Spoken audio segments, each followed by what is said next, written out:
Hello friends, एक बार फिर welcome करता हूं आपका धाकड़ कॉन्सेप्ट के ऑनलाइन प्लेटफॉर्म में। और मैं आज आपके लिए लेकर आया हूं बैंकिंग अवेयरनेस का अगला वीडियो। तो पिछली बार हमने बैंकिंग में आरबीआई के फंक्शंस के बारे में बात कर ली थी और हमने देखा था कि अब हम सारी चीज़ें जब समझ चुके हैं तो हम प्रैक्टिकल बैंकिंग कैसे करेंगे, यानी कि अकाउंट कैसे खुलवाएंगे, कौन कौन से अकाउंट्स होते हैं, क्या चीज़ें वहाँ पर होती हैं, वर्किंग कैसे होती है। फिर उसके साथ में हम आरबीआई का एक फंक्शन छोड़ दिया था कि पेमेंट और सेटलमेंट सिस्टम कैसे काम करता है, उनके बारे में भी जानेंगे। तो धीरे धीरे आगे बढ़ाते हैं जर्नी को। तो आज शुरू करते हैं हम कि किस तरीके से बैंकों में आप अकाउंट खुलवा सकते हैं। तो अकाउंट के बारे में जानेंगे हम, अकाउंट्स के बारे में। तो यहाँ पर अगर हम पढ़ें टाइप्स ऑफ अकाउंट, तो इससे हमारी सारी चीज़ें क्लियर हो जाएंगी। टाइप्स ऑफ अकाउंट, तो देखिए टाइप्स ऑफ अकाउंट का मतलब आपका बैंक में खाता खुलना, और वो खाता अलग अलग तरीके का होता है। इसको ब्रॉडर वे में तो दो ही क्लासिफिकेशन हो सकते हैं कि या तो आप बैंक में डिपॉजिट कराइए या आप बैंक से पैसा लीजिए, है ना। या तो आप लोन ले लीजिए या फिर अपना एफडी या आरडी या जमा करा दिए सेविंग करंट में, कुछ भी। तो ब्रॉडर वे में तो दो ही क्लासिफिकेशन है कि एक तो आपके डिपॉजिट अकाउंट होते हैं जहां पे आप पैसा अपना डिपॉजिट रखते हैं, जमा रखते हैं, अपनी पूंजी रखते हैं, और एक होता है लोन अकाउंट। तो लोन अकाउंट में बहुत सारे लोन आप ले सकते हैं, ये ब्रॉडर क्लासिफिकेशन है। अभी तो हम डिपॉजिट अकाउंट के बारे में ही जानेंगे, क्योंकि लोन अकाउंट जो है उन अकाउंट के बारे में कोई स्पेसिफिक चीज़ ऐसी जानने लायक नहीं है। लोन से रिलेटेड क्या क्या प्रॉब्लम्स है उनके बारे में ज़रूर हम जानेंगे, जैसे एनपीए, उसके रिकवरी के एक्ट, आपका प्रायोरिटी सेक्टर लेंडिंग, आपके जितने भी सारे फंक्शंस, जितने भी सारी ऑर्गेनाइजेशन है रिकवरी के लिए सरफेजी के अलावा, जैसे डीआरटी, एनसीएलटी, इन सब के बारे में जानेंगे। बस अभी हम सिर्फ ये देख लेते हैं कि लोन अकाउंट कौन कौन से होते हैं। तो लोन अकाउंट बहुत सारे, जैसे सबसे पहले अगर मैं बात करूं तो जो सबसे ज़्यादा लोन अकाउंट होता है वो व्हीकल लोन अकाउंट होता है, कि हर व्यक्ति जो है व्हीकल लोन लेता है जनरली वहाँ से। फिर आपका गोल्ड लोन हो सकता है, आपका बिजनेस लोन भी हो सकता है, बिजनेस लोन।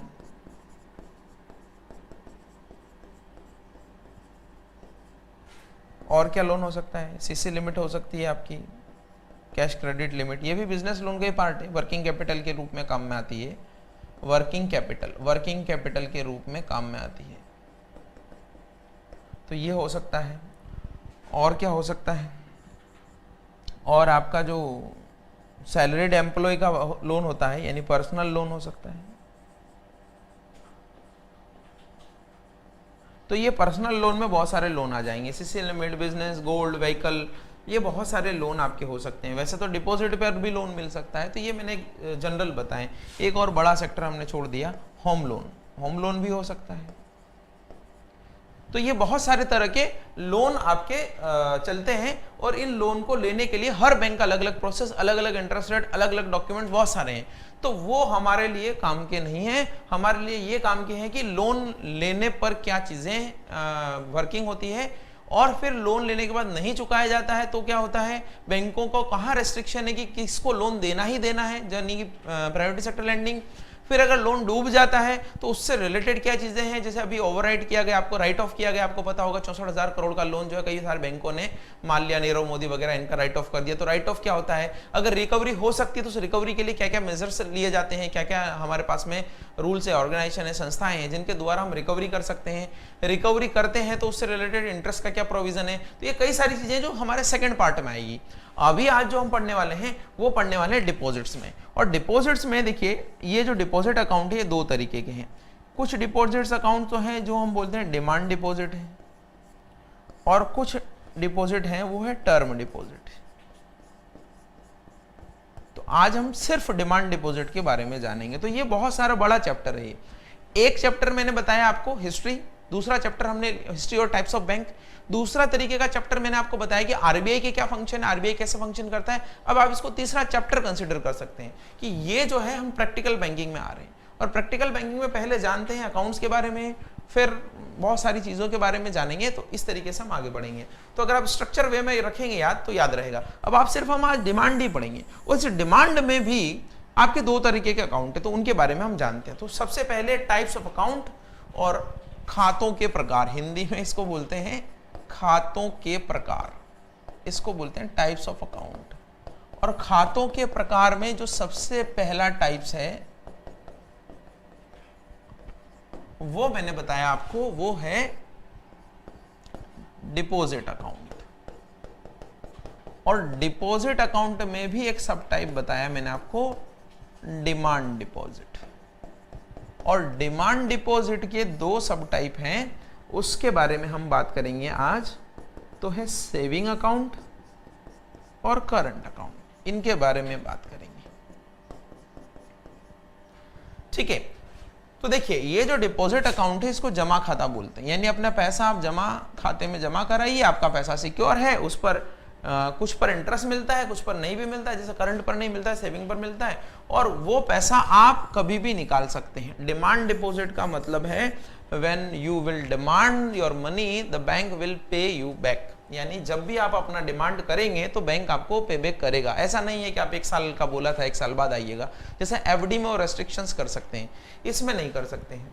तो सबसे पहले आज जानते हैं सेविंग अकाउंट के बारे में, फिर देखते हैं करंट अकाउंट के बारे में।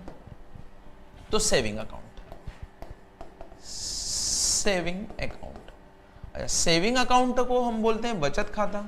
तो आपकी बचत के लिए खाता है, इसमें क्या क्या चीजें हैं उनके बारे में बात करते हैं।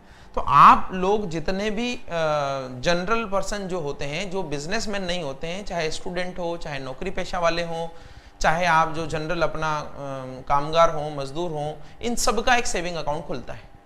चाहे वो प्रधानमंत्री जनधन योजना की बात कर लें, BSVDA की बात कर लें, आप किसी भी तरह के सैलरी अकाउंट, पेंशन अकाउंट, सब की बात करें, सारे सेविंग अकाउंट है। स्टूडेंट अकाउंट, ये सारे नाम है अलग अलग, है सारे सेविंग अकाउंट।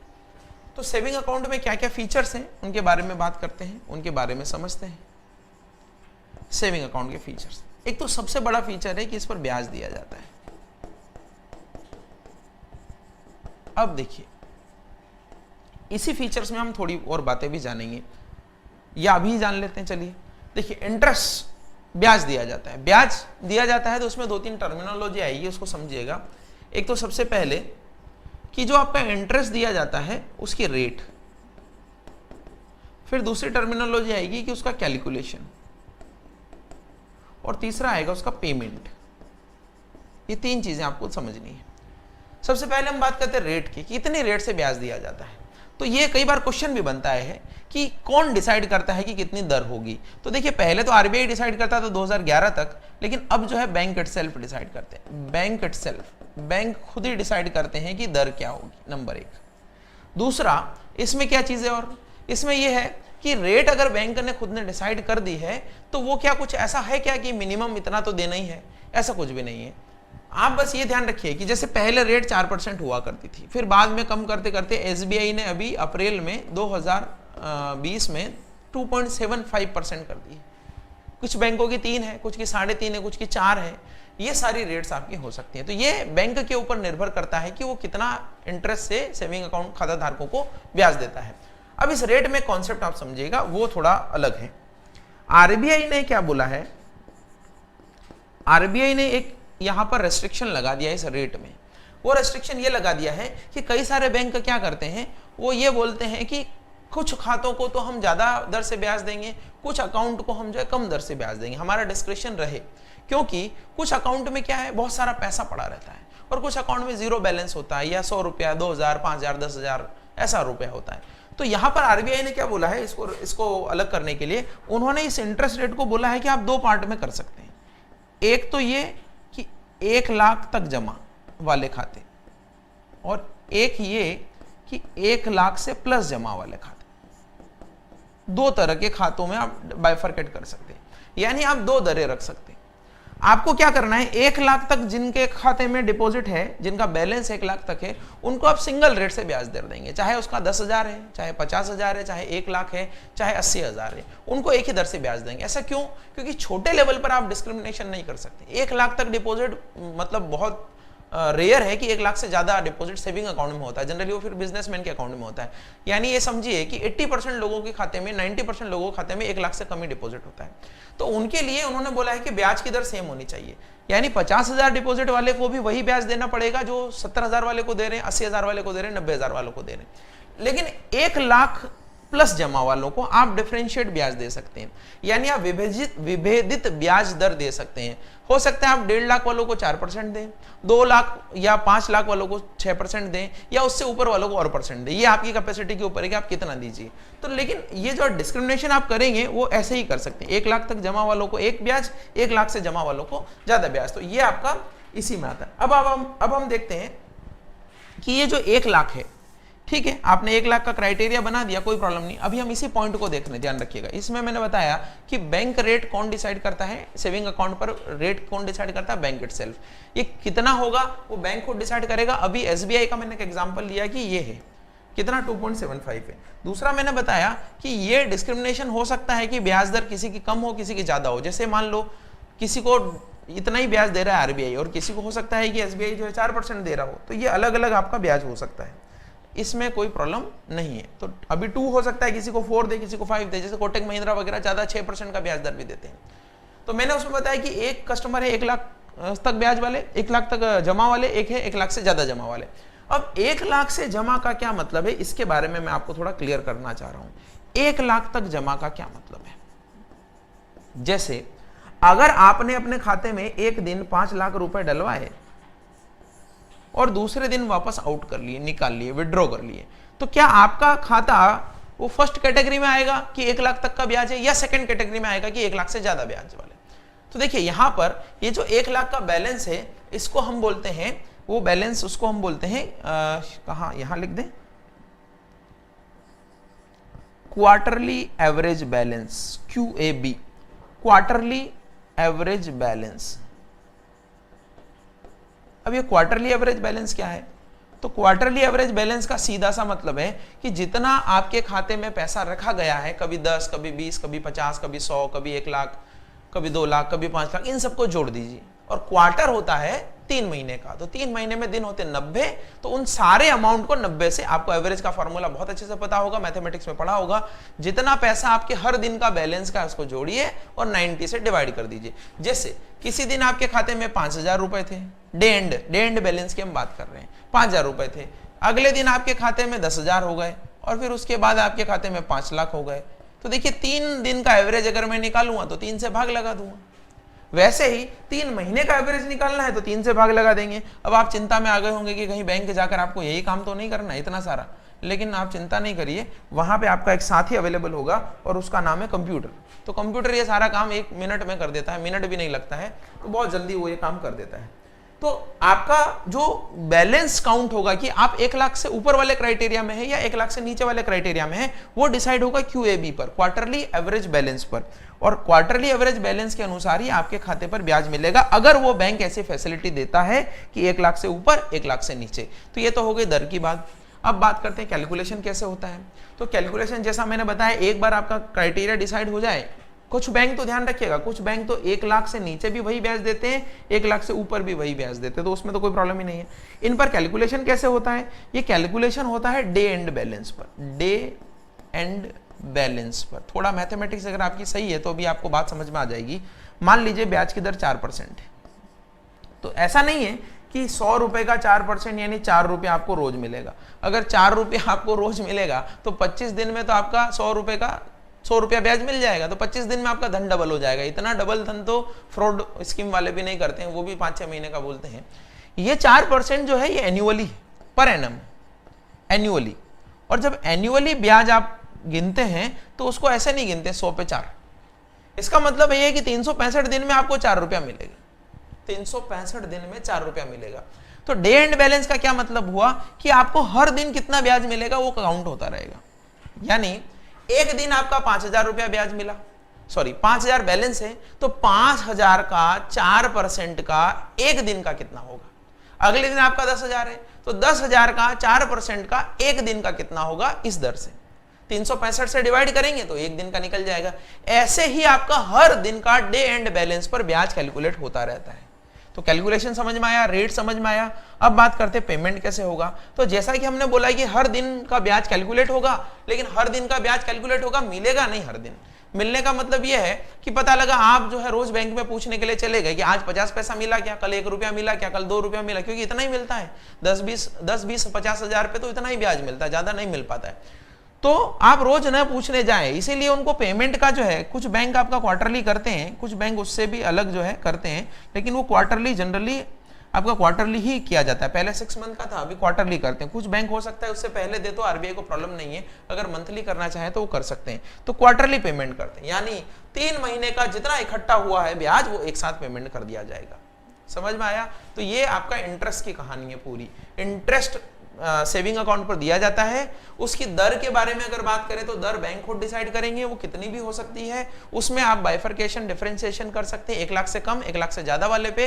1 लाख से कम वालों को तो सबको एक समान रखना है, 1 लाख से ज्यादा वालों को विभेदित ब्याज दर दे सकते हैं। दूसरी चीज मैंने बताया कि इसका कैलकुलेशन कैसे होगा, या 1 लाख का कैलकुलेशन कैसे होगा। पहले तो उस पर क्वार्टरली एवरेज बैलेंस के अकॉर्डिंग आप पहले वाली कैटेगरी में आएंगे, बाद वाली कैटेगरी में आएंगे, डिसाइड होगा।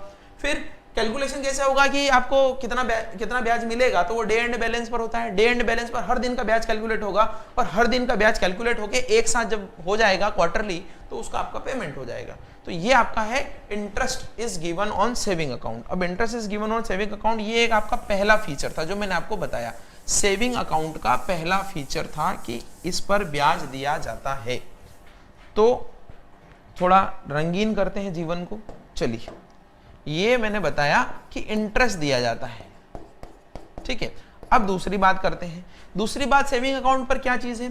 सेविंग अकाउंट पर यह है कि आपको लो बैलेंस ही मेंटेन करना होता है, या आप कह सकते हैं कि आपको जीरो बैलेंस मेंटेन करना होता है सेविंग अकाउंट पर।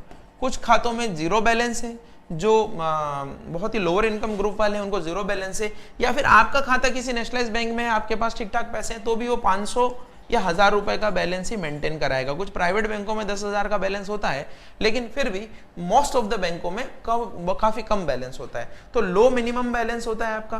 तो ये आपका दूसरा फीचर है, इसमें तो कुछ जानने का है नहीं आपका। फिर इसके अलावा ओनली फॉर सेविंग पर्पज, यानी ये जो खाता खुलता है आपका वो सेविंग के पर्पज से ही खुलता है। इसमें आप बिजनेस एक्टिविटी या बिजनेस ट्रांजैक्शंस नहीं कर सकते हैं। जैसे आप मान लीजिए कोई लोन दे रहे हैं, कोई लोन लिया हुआ है आपने, और उसकी जो बिजनेस लोन लिया हुआ है और उसकी किस्तें आप इसमें से कटा रहे हैं, इसमें कैश जमा कर रहे हैं, तो आपको मना कर सकता है बैंक। आप कोई भी बिजनेस पेमेंट वगैरह ज्यादा इससे नहीं कर सकते हैं।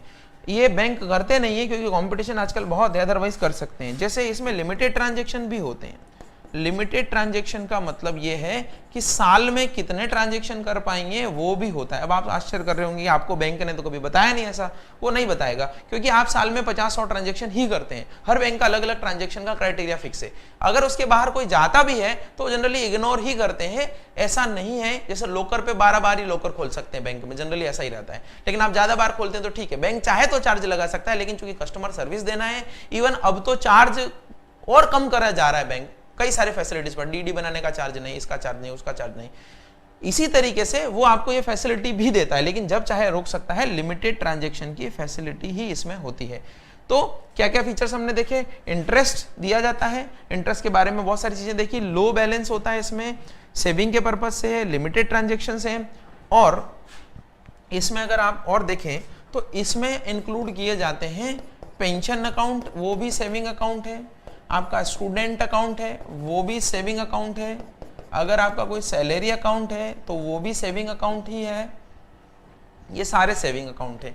एक इसमें एक फैसिलिटी और कई सारे बैंक देते हैं, वो फ्लेक्सी डिपॉजिट की फैसिलिटी देते हैं। फ्लेक्सी डिपॉजिट या फ्लेक्सी सेविंग अकाउंट क्या होता है?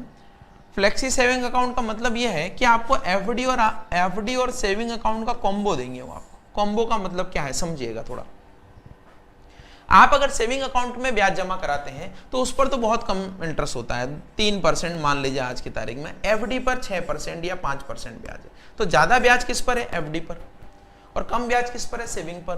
तो अगर आप अपने फंड का मैक्सिमम यूटिलाइजेशन चाहते हैं, ज्यादा आपको इंटरेस्ट मिले ये चाहते हैं, तो आप क्या सोचेंगे कि मैं एफडी में पैसा जमा कराऊं? चाहेंगे? अगर आप मानव है तो जरूर चाहेंगे, क्योंकि हर व्यक्ति चाहता है कि उसको ज्यादा बेनिफिट मिले। तो एफडी में अगर वो जमा कराएगा तो प्रॉब्लम ये है कि एफडी एक फिक्स टेन्योर के लिए होती है।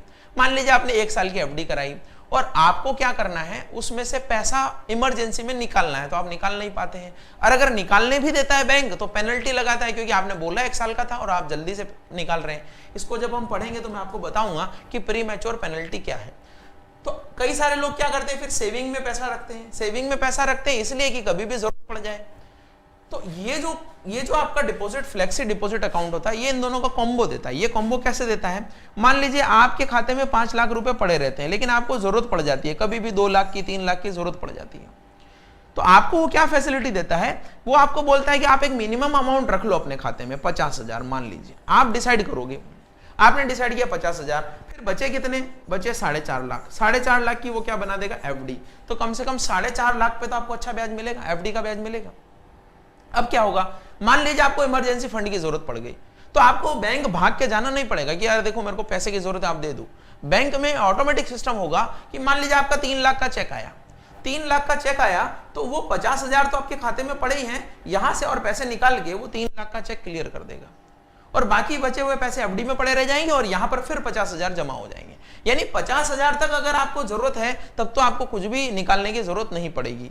50,000 से प्लस पेमेंट चाहिएगा तो वो इधर जाएगा, पहली चीज। दूसरी चीज, अगर आप कभी भी पैसा जमा कराते हैं तो वो जमा कराएंगे तो पहले इसका हिसाब होगा। यानी पहले मान लीजिए यहां पर आपके 10,000 ही बचे हैं अभी, अगर आपने 70,000 जमा कराए, 70,000 जमा कराए तो पहले 40,000 और यहां पर जमा होंगे ताकि ये कोटा हो जाए, 50,000 का पूरा हो जाए, और फिर 20,000 जो बचेंगे 70 में से, या 30,000 बचेंगे क्योंकि 40 आपने यहां कर दिया ना, तो 40 और पुराने 10 50 हो गए, अब 30,000 और बचे तो 30,000 की एफडी बन जाएगी आपकी। यानी आपके फंड का मैक्सिमम यूटिलाइजेशन देने के लिए ये फैसिलिटी, ये ऑटोमेटिक काम चलता रहता है, पैसे आते रहते हैं, एक्स्ट्रा ब्याज वाले एफडी में जाते रहते हैं, वहां जब चाहिए तो वापस आते रहते हैं। और इवन यहां पर भी आपको एक फैसिलिटी देता है, अगर आप गंभीरता से समझ रहे हैं तो मेरी बात को समझेंगे कि यहां पर भी वो आपको बोलता है कि एफडी कितने डिनोमिनेशन की बनानी है, 5-5 हजार की एफडी बनानी है, 10-10 हजार की एफडी बनानी है, या लाख की एफडी बनानी है। क्यों ऐसा? क्योंकि मान लीजिए अगर आपको छोटे छोटे पेमेंट की जरूरत पड़ती है तो फिर आपका छोटी छोटी एफडी बनाइए ताकि बड़ी एफडी नहीं टूटे, और अगर आपको बड़े बड़े पेमेंट की जरूरत पड़ती है तब तो कोई अंतर ही नहीं है। जैसे आपको 10 या 15 हजार की जरूरत पड़ती रहती है तो फिर आप 10-10 हजार के डिनोमिनेशन की एफडी बनाइए ताकि बड़ी एफडी टूटेगी नहीं। अगर बड़ी टूटेगी, मान लीजिए आपको पैसे की जरूरत तो 25,000 की है, अब आपका ये फंड टूट गया, आप 75,000 का तो कोई यूज ही नहीं है, तो आप क्या है छोटी छोटी एफडी बनवाएंगे तो आपका यूज के अकॉर्डिंग वो एफडी बना देंगे। तो ये फ्लेक्सी डिपॉजिट अकाउंट स्कीम है जो आपको बैंक से मिलती है। इसके अलावा एक गवर्नमेंट का खाता और है, उसका नाम है BSBDA। ये BSBDA खाता क्या है? इसको बोलते हैं basic saving bank deposit account. तो ये basic saving bank deposit account है। ये खाता क्या है? देखिए, ये भी सेविंग अकाउंट खाता ही है, और ये जो सेविंग अकाउंट खाता है ये खाता है कि आप अगर कम बैलेंस पर, मिनिमम चार्जेस पर, आपका मिनिमम जो केवाईसी है, डॉक्यूमेंट्स नहीं है, बहुत सारी फैसिलिटीज आपको कम है, तो आप BSBDA खाता खुलवा सकते हैं। और आपको पता होगा प्रधानमंत्री जनधन योजना जो 2014 से लागू है, उसमें ये BSBDA खाते ही खुलवाए जाते हैं। तो BSBDA खातों में क्या चीजें आपको ध्यान रखना है वो चीजें मैं आपको बताता हूं, इसमें क्या क्या चीजें हैं। तो आप स्क्रीनशॉट लेना चाहे इसका पूरा नाम तो ले लीजिए, या फिर आप चाहें कि इसको लिखना है तो लिख लीजिए, मैं आपको इसके स्पेसिफिक फीचर्स बता देता हूं। इस BSBDA के जो फीचर्स हैं उसके बारे में थोड़ा बात करते हैं। तो BSBDA यानी basic saving bank deposit account जो है, इस BSBDA को अगर आप KYC कम देकर या एक आध डॉक्यूमेंट देकर या जनरल चीजों को देकर खुलवाते हैं तो आपको 2-3 रेस्ट्रिक्शन इस पे फॉलो होंगे। हालांकि नॉर्मल अकाउंट रहेगा, नॉर्मल अकाउंट का मतलब आपको ATM मिल जाएगा, आपको चेकबुक मिल जाएगा, आपको विड्रॉल की फैसिलिटी मिलेगी, चाहे आप बैंक जाकर विड्रॉ कराइए या फिर ATM से कराइए, वो सारी चीजें मिलेगी। रेस्ट्रिक्शंस कहां पर होगा? तो रेस्ट्रिक्शंस देखिए 2 जगह पर होगा। एक तो ये कि आपका जो मैक्सिमम क्रेडिट है, या इसको क्रेडिट की बजाय डिपॉजिट लिख लीजिए, आप वो क्रेडिट से लोन का क्रेडिट समझ लेंगे, बैंक में डिपॉजिट कराते हैं तो भी क्रेडिट ही रहता है। तो maximum deposit in a year, यानी एक साल में मैक्सिमम डिपॉजिट 1 लाख तक रहेगा, 1 लाख, इससे ज्यादा डिपॉजिट नहीं हो सकता। यानी आप इसको ऐसे समझिएगा कि आज आपने 10,000 जमा कराए, कल 50,000 जमा करा दिए, अब आप 50,000 जमा कराना चाहते तो नहीं होगा क्योंकि ये 60 हो गया है। अब आपका ज्यादा से ज्यादा कितना जमा हो सकता है? 40, तो आपका 1 लाख रुपया हो जाएगा। तो मैक्सिमम क्रेडिट जो है 1 लाख से ज्यादा नहीं हो सकता है। दूसरी चीज यहां पर कि आपका डिपॉजिट एट अ टाइम एक समय में डिपॉजिट 50,000 तक, यानी आपका डिपॉजिट एक टाइम में 50,000 से ज्यादा नहीं होना चाहिए। कैसे? जैसे कि अगर आप चाहें कि आज आप 60,000 रुपए एक साथ जमा कराएंगे तो इस नियम के तहत तो करा सकते हैं, क्योंकि 1 लाख रुपए जमा करा सकते हैं, लेकिन एट ए टाइम डिपॉजिट 50,000 नहीं हो सकता है। इसका मतलब आप 60,000 जमा नहीं करा सकते। मान लीजिए आपने 40,000 जमा कराए, 40,000 में से आपने एक दिन 15,000 रुपए निकाल लिए, तो अब आपका जमा कितना रहा? केवल 25,000। अब फिर आप मान लीजिए 40,000 रुपए लेकर आते तो जमा नहीं करा सकते, आप 25 करा सकते हैं। 25 और 25 मिलके कितने हो जाएंगे? 50। यानी एक समय में जमा रहने वाली राशि 50,000 से ज्यादा नहीं हो सकती है, और साल भर में टोटल जमा राशि 1 लाख रुपए से ज्यादा नहीं हो सकती है। तीसरी चीज कि आपको मैक्सिमम 4 विड्रॉल मिलेंगे, एक महीने में 4 विड्रॉल ही मिलेंगे आपको। इससे ज्यादा आप ज्यादा बार विड्रॉल नहीं करा सकते हैं, यानी निकासी जो है 4 बार ही हो सकती है।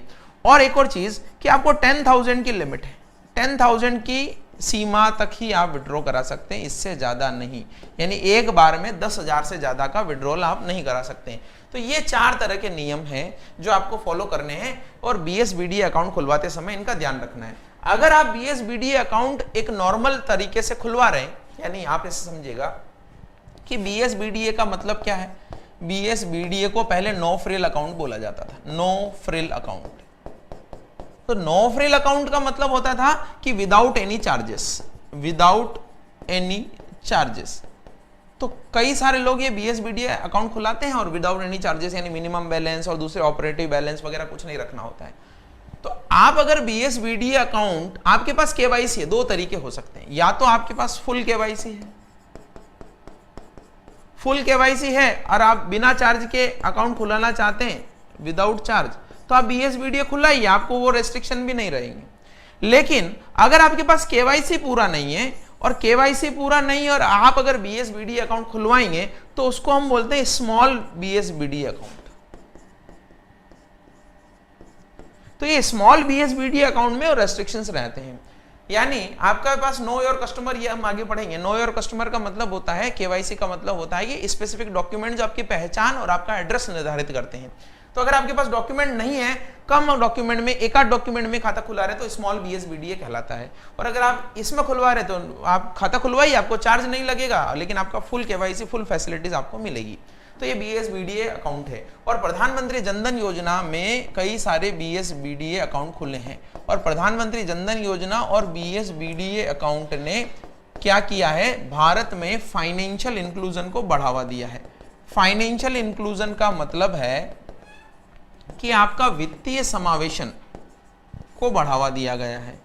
अब वित्तीय समावेशन का तो बहुत ही सारा चीजें पहले भी की गई है। जैसे आप अगर देखें तो बैंकों का जो राष्ट्रीयकरण किया गया है, तो बैंकों का राष्ट्रीयकरण भी किसके लिए किया गया है? वो इसी के लिए किया गया है कि आपका जो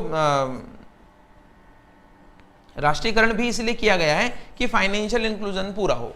फाइनेंशियल इंक्लूजन इंटरव्यू में जनरली पूछा जाने वाला क्वेश्चन है कि फाइनेंशियल इंक्लूजन क्या होता है, वित्तीय समावेशन क्या होता है। तो वित्तीय समावेशन का मतलब है कि लोगों को बैंकिंग से जोड़ना, और लोगों को जो बैंकिंग से आप जोड़ेंगे तो आप उनको affordable cost per services provide करिए। यही आपका फाइनेंशियल इंक्लूजन का एक डेफिनेशन है। यानी to bring the backward people और the rural people in the mainstream of the banking and to provide them the banking facility at affordable cost, यानी सस्ती दर पर उनको सेवाएं प्रदान करना और उनको बैंकिंग से जोड़ना, यही फाइनेंशियल इंक्लूजन है। इसका क्या फायदा होता है? इसका फायदा ये होता है कि जब सारे लोग बैंकिंग से जुड़े हुए रहते हैं तो एटलीस्ट वो बैंक में अपना पैसा रखते हैं, तो एक तो सिक्योरिटी है, दूसरा उनको जब भी पैसे की जरूरत पड़ती है उनको लोन मिल जाता है। तो फाइनेंशियल इंक्लूजन में उनको सिक्योरिटी भी होती है, उनको लोन भी मिल जाता है। अब कई लोग बोलते हैं कि पैसा ही नहीं है उनके पास तो सिक्योरिटी क्या, लेकिन देखिए लोन तो ले सकते हैं ना।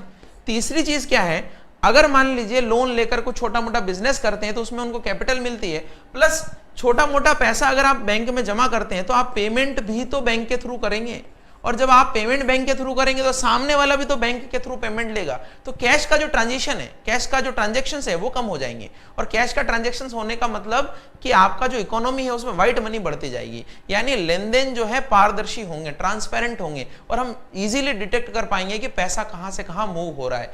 इसीलिए ये BSBDA वित्तीय समावेशन के लिए यूज किए जा रहा है कि ज्यादा से ज्यादा लोग बैंकिंग से जुड़े। जैसे राष्ट्रीयकरण किया गया, एक पहले स्वाभिमान योजना चलाई गई थी भारत सरकार के द्वारा, स्वाभिमान योजना चलाई गई थी, और भी कई सारी चीजें ऐसी हैं जो बैंकिंग इसमें की गई है। तो BSBDA के बारे में मैंने बताया। एक और जो मैं बात कर रहा हूं ओवरड्राफ्ट के बारे में, तो ओवरड्राफ्ट फैसिलिटी सेविंग अकाउंट पर नहीं मिलती है, ध्यान रखिएगा, सेविंग अकाउंट पर नहीं। ओवरड्राफ्ट फैसिलिटी सेविंग अकाउंट पर नहीं मिलती, इसका क्या मतलब है? इसको हिंदी में बोलते हैं अधिविकर्ष, अधिविकर्ष। तो ये क्या है?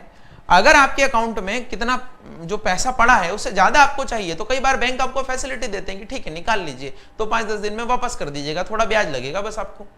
ये फैसिलिटी करंट अकाउंट पे तो मिलती है, लेकिन सेविंग अकाउंट में ये फैसिलिटी नहीं मिलती है कि आपके अकाउंट में पड़ा है 10,000 और आप बात कर रहे हैं कि 20,000 निकालें। करंट अकाउंट में ये फैसिलिटी आपके टर्नओवर के अकॉर्डिंग, आपके जनरली जो बैलेंस रहता है उसके अकॉर्डिंग ये फैसिलिटी वहां पर मिलती रहती है, लेकिन यहां पर ये फैसिलिटी नहीं मिलती है। तो मैंने कई सारे फीचर्स बताए, वापस रिवाइज अगर करूं तो इंटरेस्ट मिलता है, इंटरेस्ट का कैलकुलेशन, उसका पेमेंट और उसके सारी चीजें मैंने बताई। फिर हमने बात की कि मिनिमम बैलेंस रखना होता है, फिर मैंने बात की कि सिर्फ बिजनेस पर्पस के लिए हो सकता है, फिर हमने बात की कि कई सारे तरह के अकाउंट इसी में कैलकुलेट अकाउंट होते हैं, उसमें BSBDA की बात की, फाइनेंशियल इंक्लूजन की बात की, ओवरड्राफ्ट की बात की, मिनिमम चार्जेस की बात की, लिमिटेड ट्रांजैक्शंस की बात की। ये सारे सेविंग अकाउंट से रिलेटेड मामले हैं। तो सेविंग अकाउंट से रिलेटेड इतनी सारी चीजें हैं जो आप समझ सकते हैं। अब हम जो है हम हमारे दूसरे तरह अकाउंट की तरफ बढ़ेंगे, लेकिन ये मैं आपको अगली क्लास में बताऊंगा, जिसमें मैं आपको करंट अफेयर्स के, करंट अकाउंट के बारे में बताऊंगा, और फिर थोड़ा बहुत हम जानेंगे दूसरी चीजों के बारे में, जैसे नोस्ट्रो अकाउंट हो गए, वोस्ट्रो अकाउंट हो गए, उनके बारे में भी जानेंगे। NRI account, NRE account, NRO account, इन सब के बारे में हम जानेंगे। FCNR भी आता है उसमें। तो ये सारी चीजें जो है हम अगली क्लास में पढ़ेंगे। इससे हमारा एक बार अकाउंट का चैप्टर पूरा हो जाएगा, फिर हम देखेंगे कि किस तरीके से इन बैंकिंग के ट्रांजेक्शन्स को, इन अकाउंट को आगे चलाया जाता है। तो मिलते हैं अगले वीडियो में। Thank you so much.